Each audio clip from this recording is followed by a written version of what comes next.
조초전 교수님 강의 듣다가 더 늙은 목사가 된 것 같아요. 실망했을 것 같은데. 여러분 혹시 껌 대신 닭이라고 들어보셨어요? 네, 닭 대신 껌 대신 닭. 어느 게 더 좋은 것 같아요?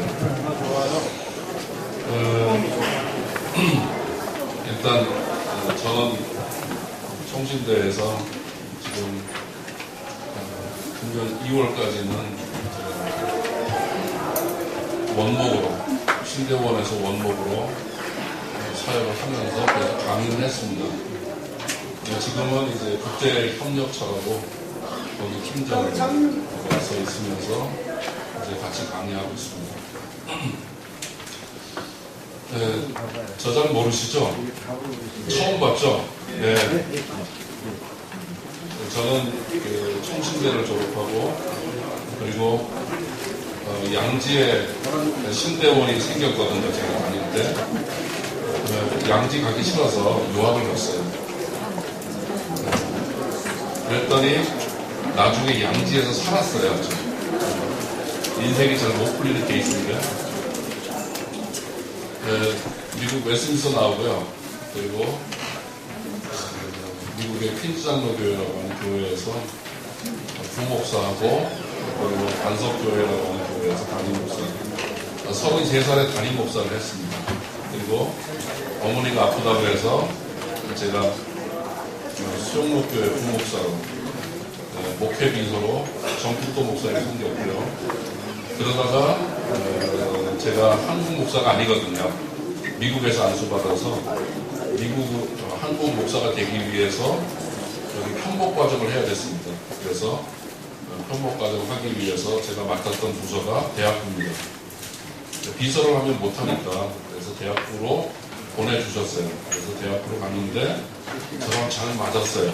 그래서 정작 편목 과정 하기 위해서 대학부 갔는데 대학부 애들이 저를 너무 좋아해가지고 부흥을 많이 했어요. 그래서 한 250명 대학부 평균이었는데 한 1년 정도 되니까 450명 정도 되는 대학부가 됐고요.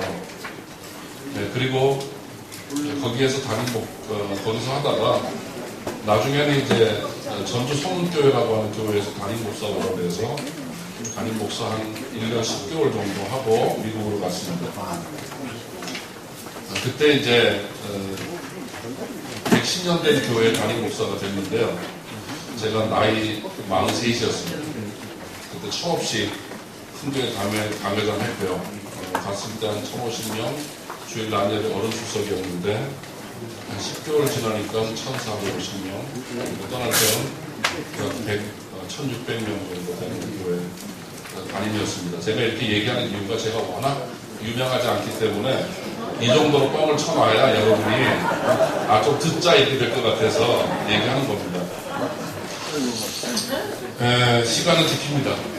저는 시간은 정말 생명같이 중요하게 여기기 때문에 그래서 저에게 맡겨진 시간이 3시 50분까지인데 제가 조금 늦게 시작했으니까 3시 55분에 딱 끝나도록 하겠습니다.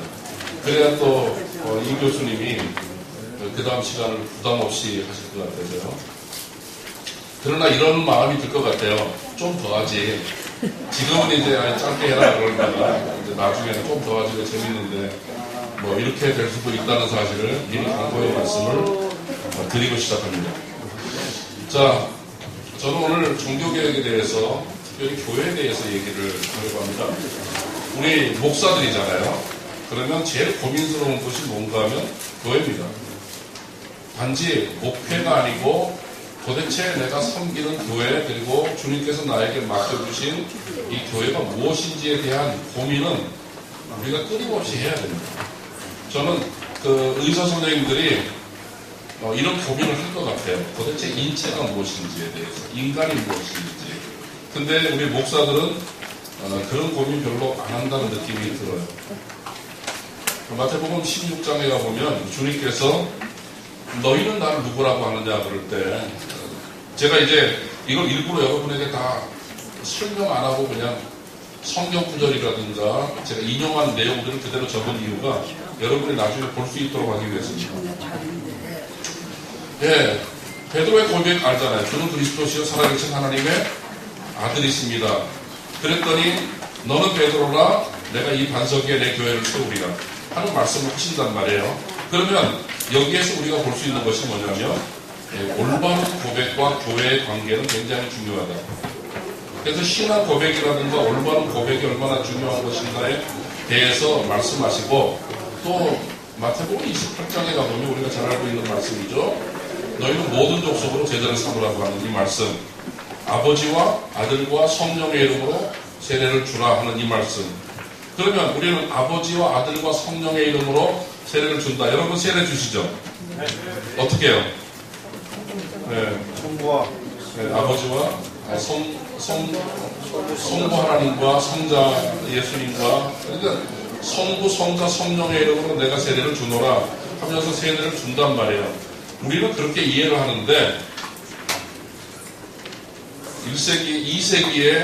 2세기의 교부 중에 이레니우스라고 하는 분이 있고요. 그리고 이레니우스의 제자가 히폴리투스라고 하는 분이 있습니다.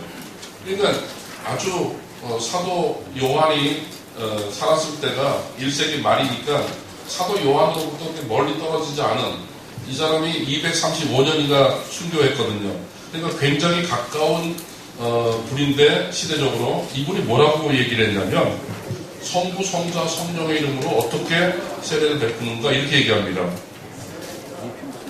너희는 세례 받는 사람에게 다음과 같이 물어라. 첫 번째, 당신은 전능하신 성부 하나님을 믿습니까? 예, 그러면 세례를 한번 줘라. 두 번째, 당신은 그리스도께서 하나님의 아들이신 것과 동정녀 마리아에게 나신 것과 본디오 빌라도에 의해 십자가에 못 박혀 죽으신 것과 장사한 지 사흘 만에 부활하시어 다시 살아나신 것과 하늘에 오르사 성부 하나님의 우편에 앉아 계시다가 산자와 죽은 자를 심판하러 오실 것을 믿습니까? 믿느냐? 예, 그러면 두 번째 주고. 세 번째로 당신은 성령과 거룩한 교회와 육체의 부활을 믿습니까? 예, 그러면 세 번째 주랍니다. 그러니까 결국에 1세기와 2세기, 3세기에는 보통 우리가 한 번 하는 것이 아니고 성부의 이름으로, 성자의 이름으로, 성령의 이름으로 세례를 주노라 이렇게 했다는 것이죠. 그런데 여기에서 물어보는 것을 가만히 보시면 어디선가 들어본 것 같지 않아요? 네, 사도신경의 모습이 그대로 들어있다는 것을 알 수 있습니다. 여기에서 우리는 왜 사도신경을 제가 꺼내는가 하면 이 종교개혁가들 루터라든가 요한 칼빈 선생 같은 분들은 생명을 걸고 이 사도신경을 설명합니다. 무슨 얘기냐면 종교개혁가들이 사람들에게 가르치기 위한 요리문답서를 낸다든가 대소요리문답 이런 거 있잖아요. 그럴 때 반드시 끼어있는 책이 뭐냐면 사도신경이었어요. 그러니까 사도신경을 가지고 이제 가르칩니다. 그런데 요한 칼빈 선생은 뭐라고 했냐면 삼위일체에 대한 고백이기 때문에 올바른 고백이 수반돼야 된다. 이거 언제 무슨 얘기냐면요.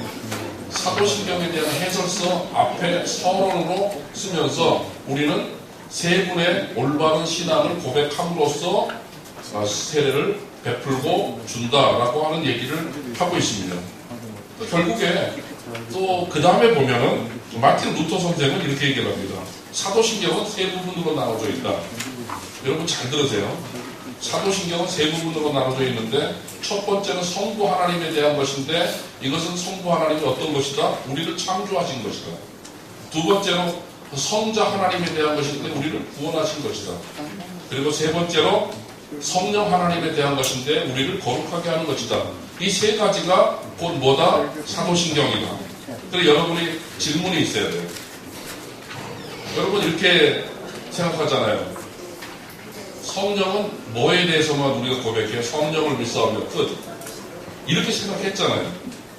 성령을 믿사오며 끝. 그 다음에 거룩한 공예와 성도가 서로 교통하는 것과 죄를 사하여 주시는 것과 몸이 다시 사는 것과 영원히 사는 것을 믿사옵나이다는 각각의 우리가 신앙의 고백이다라고 얘기했는데 마틴 루터는 그렇게 얘기하지 않고 어떻게 얘기하는가?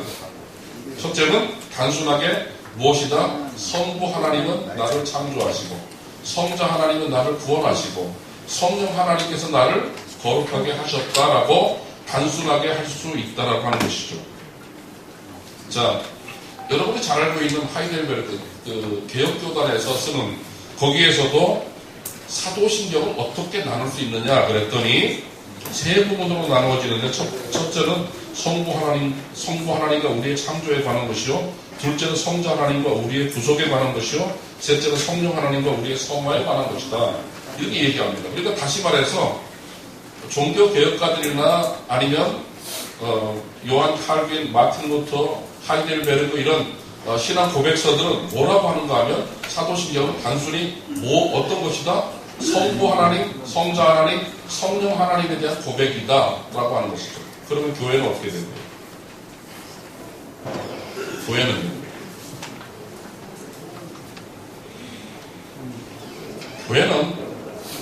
이분들의 이야기는 성령께서 우리를 거룩하게 하기 위해서 세우신, 그리고 불러 모아서 교회를 이루게 하시고 우리는 교회를 통해서 거룩하게 된다라고 이해를 하고 있습니다.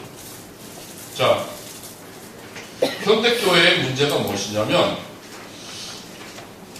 성령론이 실종됐어요.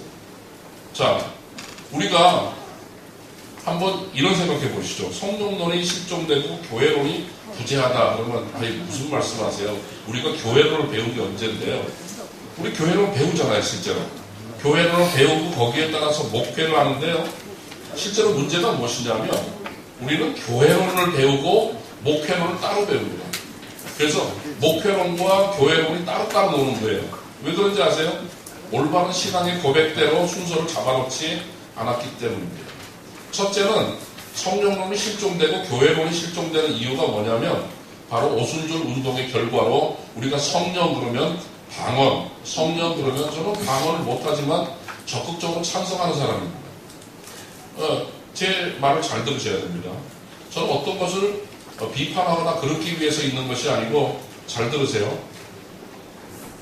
우리가 교회를 얘기하면서 성령을 얘기하면 교회랑 성령하고 다른 거야.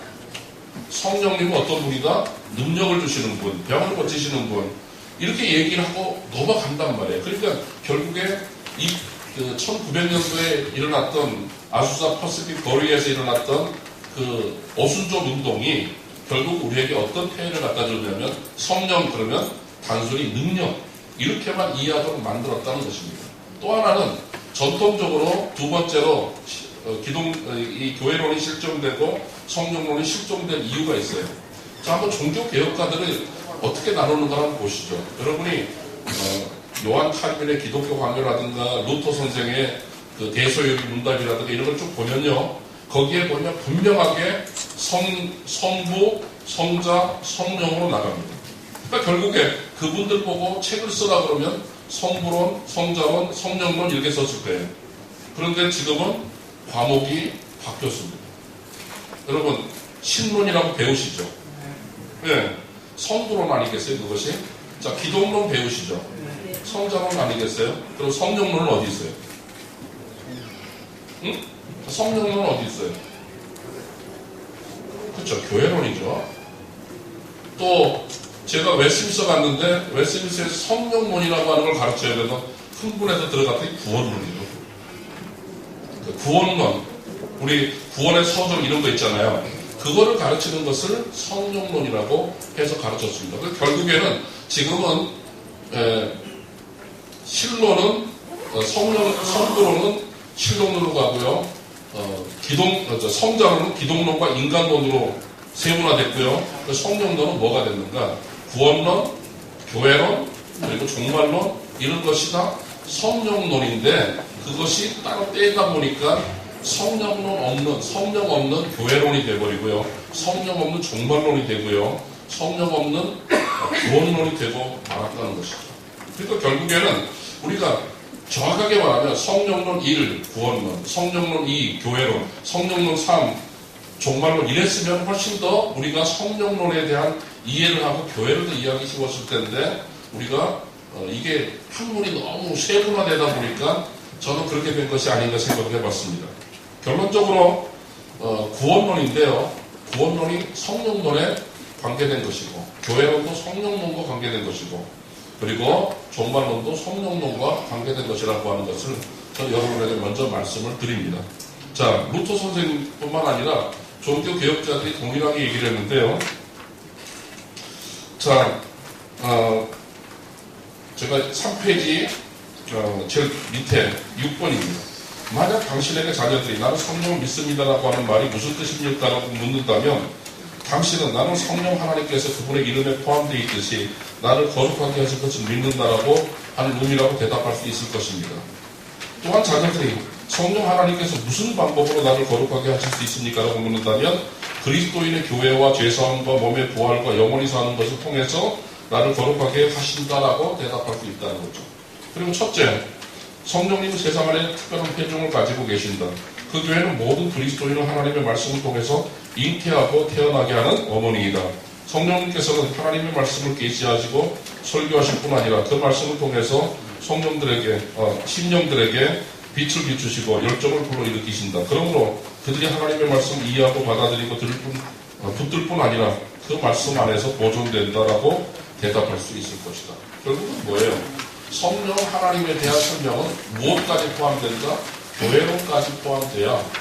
그래서 교회는 단순히 거룩하다라고 하는 것이 아니고 성령께서 거룩하게 하시고 구별되셔서 우리 성도들을 그 안에서 거룩하게 만들기 위한 하나님의 가장 중요한 도구다라고 할 수 있는 겁니다. 자, 4페이지 넘어가 볼까요?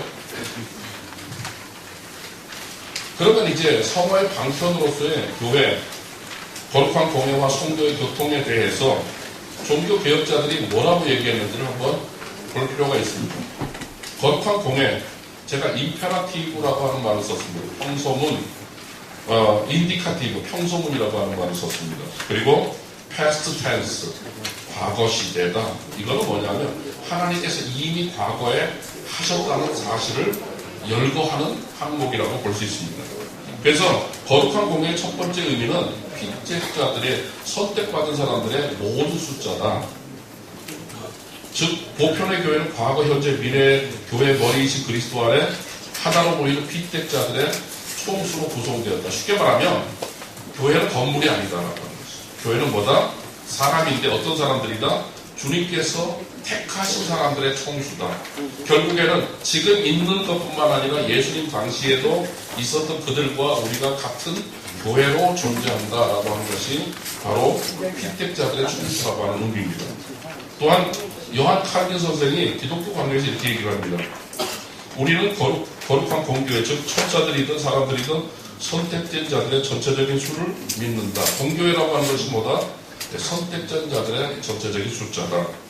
그리고 하이델베르그, 제가 이렇게 일부러 하는 것은 제 뜻이 아니고 요약한 겁니다.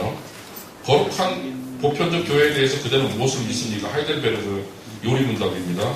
하나님의 아들이 창세로부터 세상 끝날까지 참된 믿음 속에서 1차의 영생을 얻도록 온 인류 가운데 택하신 사람들이다 라고 하는 것이 곧 보편교회를 얘기합니다.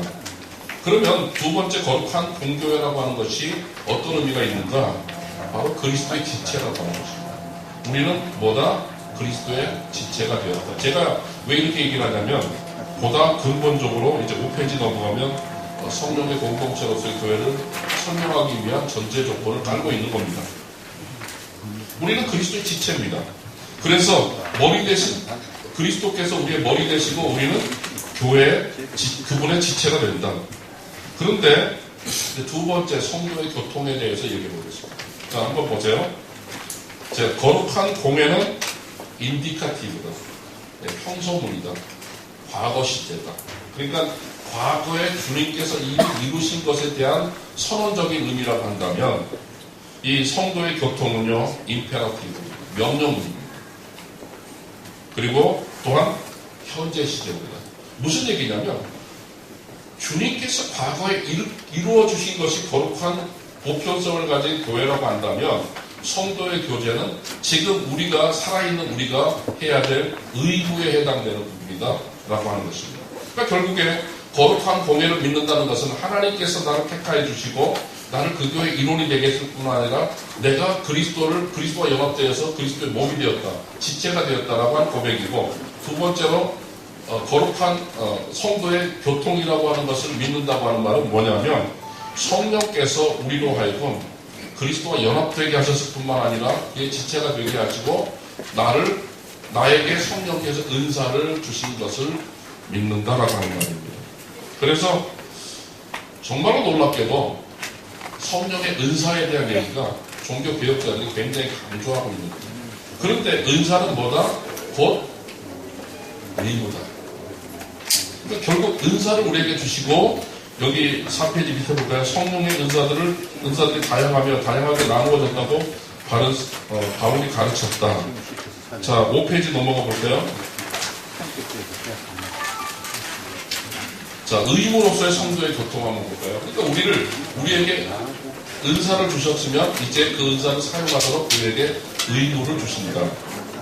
믿는 자들이 공동체의 영과 영 모두에 속한 이런 종류의 선한 것들을 그것들이 공평한 그리고 용도에 맞는 만큼 선하게 그리고 마땅한 사랑으로 서로 간에 교통하기를 바란다. 이것은 뭐예요? 기대한다는 거예요. 그리고 웨스트민스터 신앙 고백서는 거룩한 친교와 교통을 지속할 뭐가 있다? 의무가 있다. 또 하이델베르크에 보면 자신의 은사를 기꺼이 기쁨으로 사용할 뭐가 있다? 의무가 있다. 결국에 성도의 교통이라고 하는 것이 무엇과 관계된 거냐면 우리가 잃어버린 기술이란 말이에요. 자, 주님께서 우리를 택해 주셨습니다. 우리를 불러주셨습니다. 교회의 일원이 되게 하셨어요. 그리고 우리에게 은사를 주셨습니다. 이것은 누구예요? 주님께서 강권적으로 주권적으로 우리에게 주신 것입니다. 이것은 우리가 원해서 되는 것도 아니고 주님께서 주시는 겁니다. 과거형들이 이미 끝난 겁니다. 그러면 지금 현재는요? 현재는 명령형이 들어있어요. 뭐예요? 이제 성도의 교제는 뭐다? 의무다. 자, 여쭤볼게요. 제가 목사잖아요. 그러니까 이제 신학적인 것을 너무 재미없게 얘기하면 재미없으니까 이제 좀 실제적으로 우리 목사들끼리 터놓고 여기 신학자 없죠? 네, 우리끼리 얘기해보죠. 자, 여러분 교회 성도의 교통이 있습니까? 자, 그럼 이렇게 얘기해볼게요. 여러분 교회가 100명이 모인다고 합시다. 뭐 1000명이든 10명이든 상관없이 100명이 모인다고 합시다. 그러면 새로운 성도가 그 자리에 들어와서 앉았다가 나갈 때 옆에 사람과 만날 확률이 몇 %죠? 그 다음 주에 왔을 때 100분의 1입니다. 그렇죠? 그런데 성도들이 어떻게 하고 갔죠? 예배만 드리고 갔죠. 성도의 교제가 있어요? 우리는 예배만 드리는 것이지 성도의 교제를 나누는 것은 아닙니다. 이것은 뭐예요? 의무를 실행하지 못하게 하는 것은 누구예요? 교회 시스템입니다. 성도가 자기의 이제 나중에 은사에 대한 얘기가 나올 텐데 자기가 가지고 있는 은사를 가지고 섬기는 것은 의무입니다.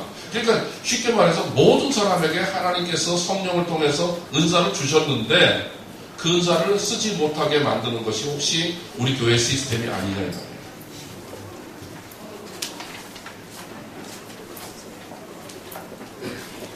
의무라고 그랬거든요. 이제 제가 이제 오리엔테이션 끝났어요. 이제 제가 하고 싶은 얘기를 직접 해보겠습니다. 성령의 공동체로서의 교회. 그러니까 결국에 우리는 성령, 교회에 따로 놀 것이 아니고 성령께서 교회를 통해서 우리를 거룩하게 하시고 성령께서 교회를 통해서 우리를 변화시키신다 하는 것이 교회의 존재 목적이고 그리고 성령께서 역사하시는 이유란 말이에요. 자, 성령의 세례. 여러분 성령의 세례. 그러니까 뭐가 생각나요? 네, 성령의 세례. 제3의 경험. 예를 들어서 주님께서 창조하시고 우리가 구속받으시고 그리고 예수 믿고 난 다음에 오는 새로운 경험이다 이렇게 얘기를 하는데 제가 이렇게 물어봐요. 성령의 세례 누가 줘요? 성령의 세례 누가 줘요? 성령님이요 이런다니까. 역격을 썼어요. 성령님 앞에 역격을 썼어요. 그것은 수단과 방법, 그러니까 물로 세례를 주는 게 물이 벌떡 일어나 세례 주는 거 아니잖아요. 그러면 누가 성령을 주신다고요? 네, 영원히 성령께서는 영원히 성부로부터 나온다. 이것이 전통적인 우리 교단의 것입니다. 그러면 성령을 주시는 분에 대한 얘기가 나오죠. 성령 세례를 베푸시는 분이 누구예요? 그는 너희에게 성령으로 세례를 베풀다. 그가 누구예요? 예수님이죠. 그는 성령과 불로 너희에게 세례를 베푸실 것이요. 누구예요? 그가 예수님이죠. 성자 하나님이시죠.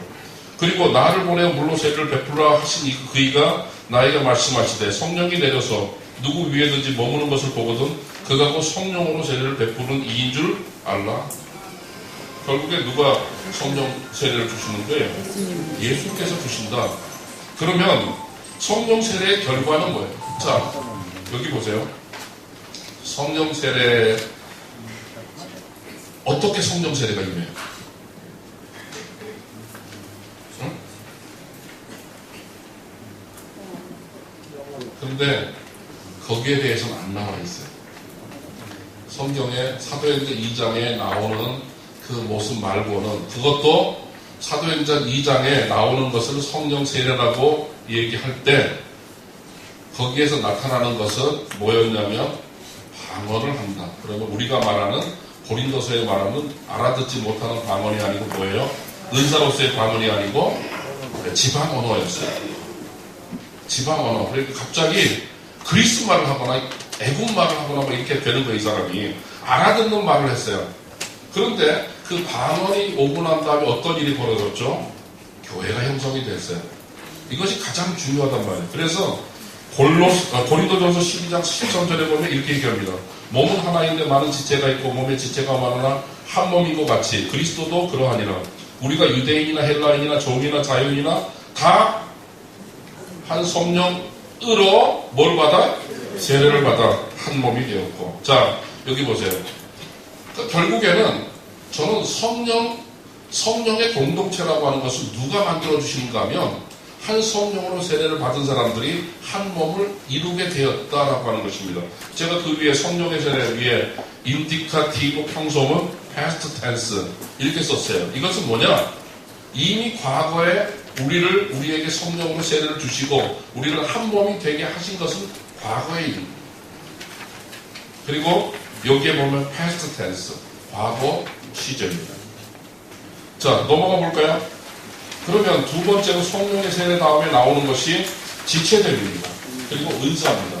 여기에 뭐라고 썼어요? 인디카티브. 네? 평소문, past tense, 과거 시제. 결국에는 우리가 지체된 것도 과거 시제라는 거예요. 우리가 은사를 받은 것도 과거 시제로 받았습니다. 여기 보면 지체됨과 은사의 관계 6페이지 볼까요? 자, 지체가 됐자 우리가 그리스도를 성령 안에서 한 몸을 이루었어요. 그러면 한 몸이 됐다는 것은 우리가 지체가 됐다는 거예요. 지체가 뭐죠? 지체가 뭐예요? 지체.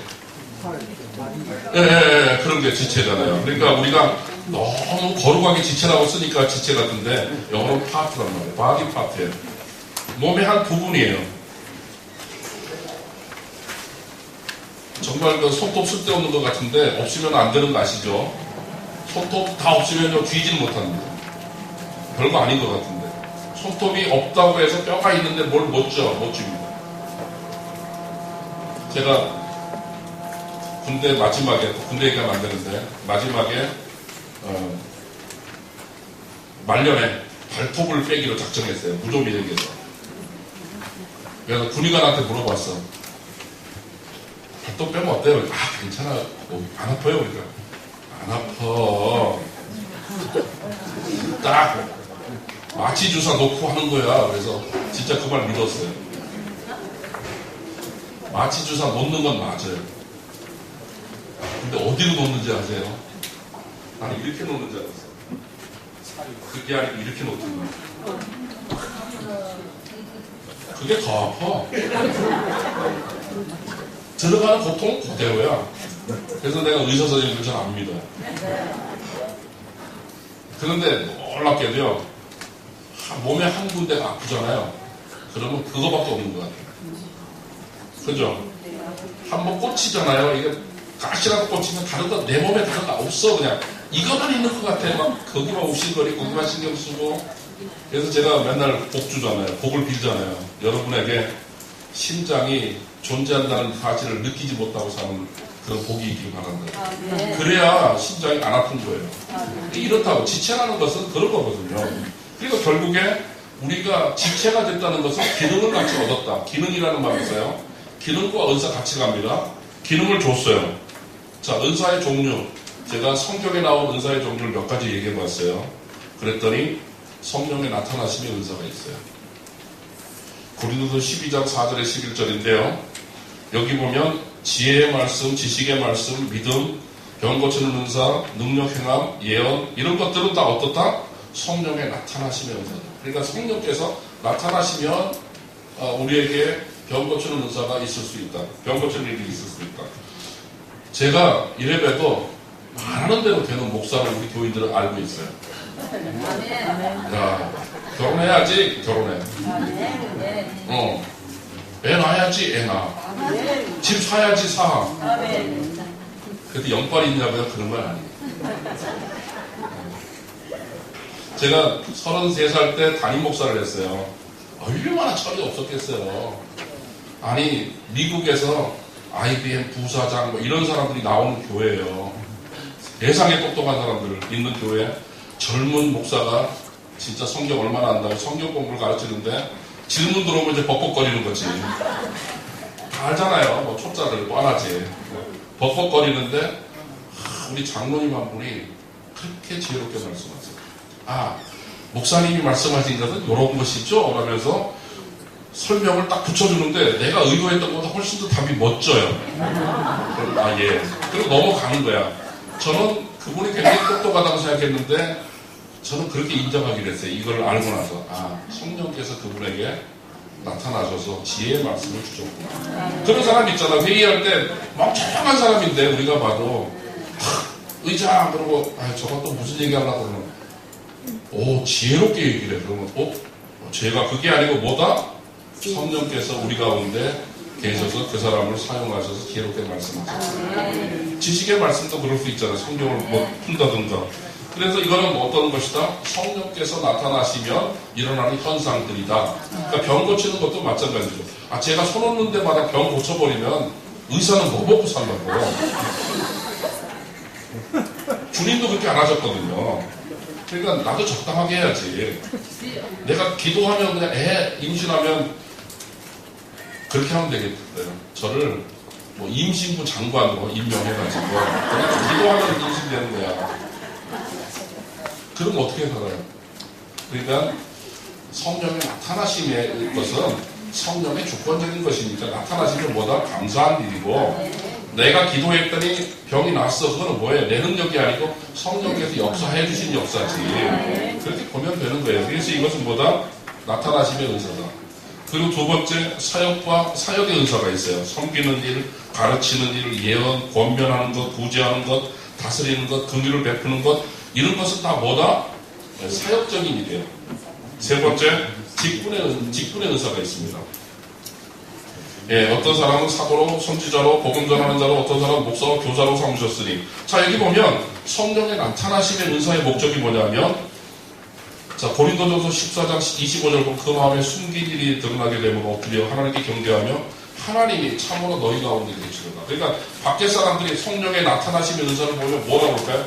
야, 너희 가운데 하나님 진짜 계시는 거 맞다라고 얘기할 수 있다는 거예요. 두 번째, 사역의 은사를 얘기하면 뭐예요? 각각 은사를 받은 대로 하나님이 여러 가지 은혜를 맡은 선한 청지기 같이 서로 봉사, 이 봉사가 많아지고 섬김이 많아지는 교회구나. 세 번째, 직분의 은사. 이것은 성도를 온전케 하며 봉사회를 하게 하며 그리스도의 몸을 세우려 합니다. 여러분, 적어도 여기 목사님들이 계시다 그러면 우리는 은사를 받은 거예요, 안 받은 거예요? 직분의 은사가 가장 중요한 은사라는 거 아시죠? 교회를 세우는 데 있어서 특별히 여기 보면 성도를 온전하게 하며 봉사회를 하게 하며 그리스도의 몸을 세우려. 여기에 뭐가 포함되냐면 아까 얘기했던 성도의 교통이라고 하는 것이 포함될 겁니다. 이거 누구의 일이에요? 직분자들의 일이죠. 직분자들이 열심히 교인들을 훈련시켜서 그들로 하여금 서로 성도의 교통이 일어나도록 만드는 것이 누구의 일이에요? 이것이 직분자들의 일이란 말이에요.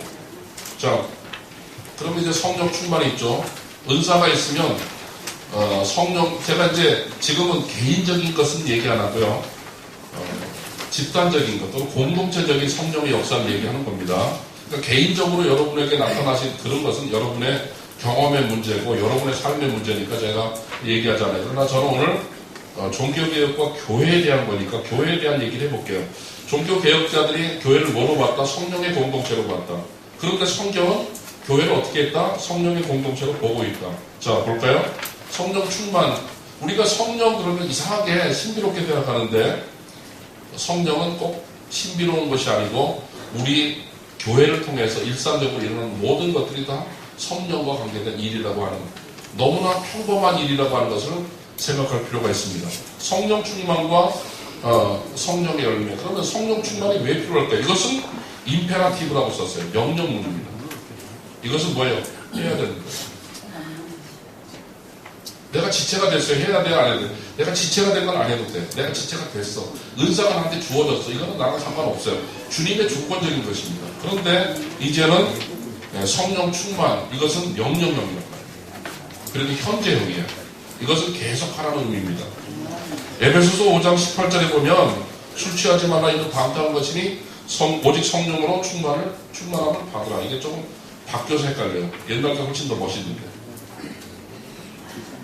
자, 그런데 골로새서 3장 16절 똑같은 구절이에요.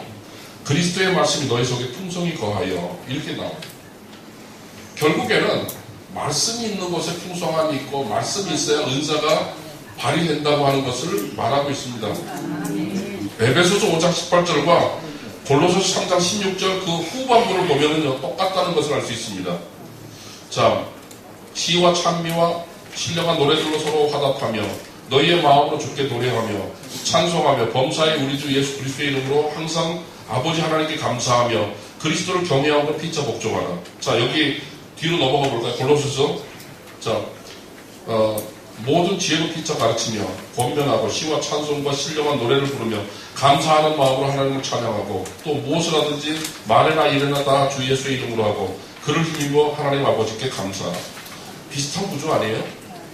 에베소서와 골로새서는 쌍둥이 서신이라고 합니다. 그래서 비슷한 구조. 그런데 충만이라고 하는 단어 다음에 뭐가 나와요? 서로라고 하는 단어가 나와요. 결국 성령 충만한 사람인지 아닌지를 알려면 뭘 보면 안 되냐면 말씀이 충만한 다음에 그 사람이 어떠한 삶을 사는가를 보면 알 수 있는데 자꾸만 우리 3시간 기도하면 영빨이 있다고 그러는데요. 실제로 어떤 사람이 영성이 있는 사람이냐면 다른 사람과의 말씀을 듣고 다른 사람과 좋은 관계를 맺는 사람, 말씀을 듣고 다른 사람을 섬길 줄 아는 사람, 이런 사람이 훨씬 더 성령 충만한 삶을 사는 거예요. 왜냐하면 그것이 내가 가지는 은사와 관계가 되기 때문에. 그러니까 결국에 은사라고 하는 것이 성령 충만을 통해서 이것이 불의를 뜻하게 하고 그것을 통해서 섬기게 하고 다른 사람을 세우는 것, 이것이 곧 성령의 은사라는 거예요. 자, 성령 충만의 증거 서로인데요. 에베소서 5장 22절에서 6장 9절까지 보면 아내들이여 남편들이여 서로 이렇게 나옵니다. 부모와 자녀 간에도 서로를 얘기하죠. 상전과 종 사이에도 서로를 얘기합니다. 이 서로라고 하는 것이 굉장히 중요하다는 것을 여러분이 꼭 아셔야 됩니다. 자, 성령 충만과 그 열매를 얘기하는데요. 우리가 성령의 열매, 그러면 개인의 열매라고 부르는데 개인의 열매 아닌 거 아시죠? 첫째, 오직 성령의 열매는 이거 건강한 공동체라고 그랬어요. 사랑과 희락과 화평과 이렇게 나가죠. 자, 여기에서 개인적인 것이 있나요? 혼자 할 수 있는 것이 있나요? 응? 여러분, 혼자 할 수 있는 거 있어요? 사랑 혼자 못하죠.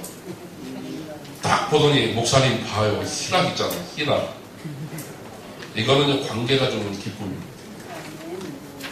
세상에 관계가 주는 기쁨보다 좋은 거 있어요? 연애 다 해보셨잖아. 안 해본 사람은 몰라. 아니면 연애 안 했다 그쳐. 그러면 친구끼리 어때요? 아이고, 애들 보면은요, 친구들끼리 모아놓으면 그거 떠드느라고. 그래서 선생님들이 야, 이놈 새끼들아 조용히 해. 이 말을 왜 하는지 아세요? 걔들이 서로 너무 좋아해. 떠든다는 게 뭐예요? 좋다는 거야. 저 혼자 영화를 본 적이 있어요. 재밌는 장면이 터졌어요. 그래서 저 혼자 웃었다는 거 아니에요. 저 혼자 웃으려다 보니까 되게 웃겨, 그게. 역시 웃는 건 혼자 웃는 게 아니에요. 같이 웃어야 돼요.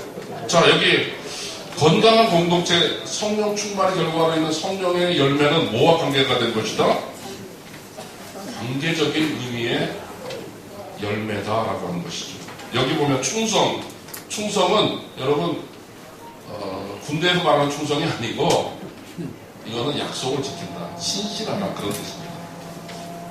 자, 그러면 죄악 충만과 육체 열매, 이 병든 공동체인데요. 여기 뭐가 나와요? 육체의 현저하니 곧 음행과 더러운 것과 호색과 우상숭배와 주술과 원주 맺는 것과 분쟁과 시기와 분냄과 당짓는 것과 분열함과 이단과 투기와 술 취함과 방탕함과 또 그와 같은 것들. 여기 보면 몇 가지가 있어요. 하나님과의 관계를 깨는 것이 있고요. 형제와 자매 사이에 깨는 것이 있고요. 이웃과의 관계를 깨는 게 있어요. 그러니까 결국에 여러분의 교회가 건강한지 않은지를 보려면 뭘 보면 알 수 있다? NCD 같은 거 보지 말고 자연적 성장, 교회 성장 여기에 의하면 이러이러한 특징을 가진 교회가 건강한 교회다. 그거 아니고요. 이미 사도 바울이 뭘 얘기했어요? 관계에 충실한 교회가 성령 충만한 교회고 관계에 충실한 교회가 건강한 교회다. 그러니까 교회 딱 들어갔을 때 막 서로 살벌한 교회 있잖아요. 기도는 정말 잘하는데 좀 분위기가 썰렁한 교회, 그거는 건강하지 않은 교회다. 그러니까 제가 지금 다시 한번 요약하자면 우리가 잃어버린 것이 뭐예요? 성령 없는 교회를 배웠는데 성령과 교회는 같이 간다. 그리고 성경은 분명히 성령에 의해서 교회가 운행된다는 것을 보여주고 있다는 것을 제가 증명하고 있는 겁니다. 자, 사랑인데요. 사랑과 은사와의 관계. 성령의 나타나심의 은사 얘기했죠. 사랑은 성령의 나타나심의 은사를 온전케 한다. 두 번째, 사랑은 섬김의 은사를 온전케 한다. 여기 보면은요, 여러분이 놀랄 것들이 꽤 많아요. 13장 볼까요? 내가 사람의 방언과 천사의 말을 할지라도 사랑이 없으면 방언, 천사의 말, 이거 성령의 나타나심이거든요. 소리나는 구리와 울리는 꽹과리가 되고 내가 예언하는 능력이 있어. 모든 비밀과 모든 지식을 알고 지식과 지혜의 능력이죠. 또 산을 옮길 만한 모든 믿음이 있을지 믿음이 있죠. 사랑이 없으면 어떻다? 이것은 성령의 나타나심의 은사를 할지라도 사랑이 없으면 안 된다. 또 두 번째, 사랑은 섬김의 은사를 온전케 한다. 여기 보면 예언, 섬김, 가르침, 권위, 구제 이런 것들이 있는데 내가 내게 있는 모든 것으로 구제하고 또 내 몸을 불사르게 내어줄지라도 사랑이 없으면 내가 아무 유익이 없느니라. 사랑은 직분의 은사보다 영속적입니다. 사도, 선지자, 복음 전하는 자, 목사, 교사 이런 것이 나왔잖아요. 다 사도겠느냐? 다 선지자이겠느냐? 다 교사이겠느냐? 다 능력을 행하는 자이겠느냐? 다 병 고치는 은사를 가진 자이겠느냐? 다 방언을 말하는 자이겠느냐? 다 통역하는 자이겠느냐? 너희는 더욱 큰 은사를 사모하라.